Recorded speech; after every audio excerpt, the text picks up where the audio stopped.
Y la advertencia que nos da Dios es de un juicio eterno para aquellos que rechazan la advertencia más peligrosa, que es la invitación del Evangelio. La advertencia mayor que pueda haber es rechazar el Evangelio de Jesucristo. La advertencia mayor que pueda hacer es la más peligrosa, por eso es la llamada final. El Dios del Antiguo Testamento es el mismo Dios, con el mismo celo, con la misma ira, y la otra cara es el Dios de amor, el Dios de gracia. Son las dos caras, pero que ahora se ha manifestado por Jesucristo, nuestro Señor.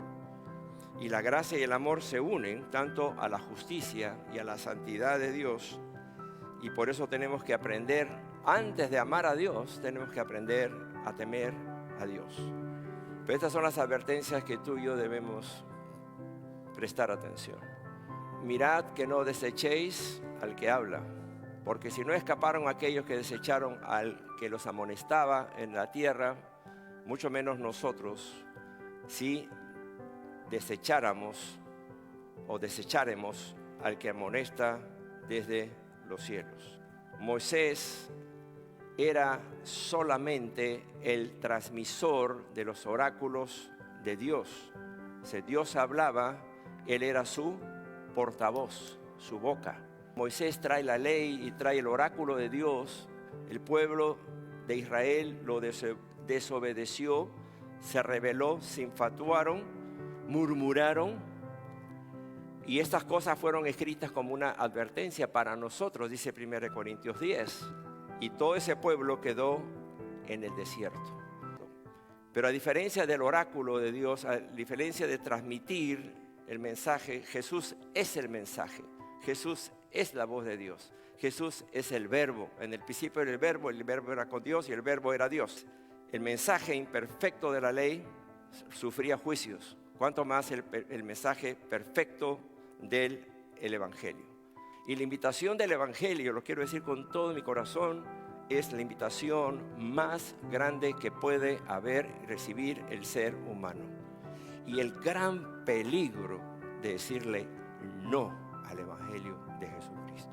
Si no escaparon aquellos que desecharon al que los amonestaba en la tierra, mucho menos nosotros si desecháramos al que amonesta desde los cielos. Hebreos 2:1 dice, por tanto es necesario que con más diligencia atendamos a las cosas que hemos oído, no sea que nos deslicemos. La pregunta es, ¿estás escuchando lo que Dios te está hablando?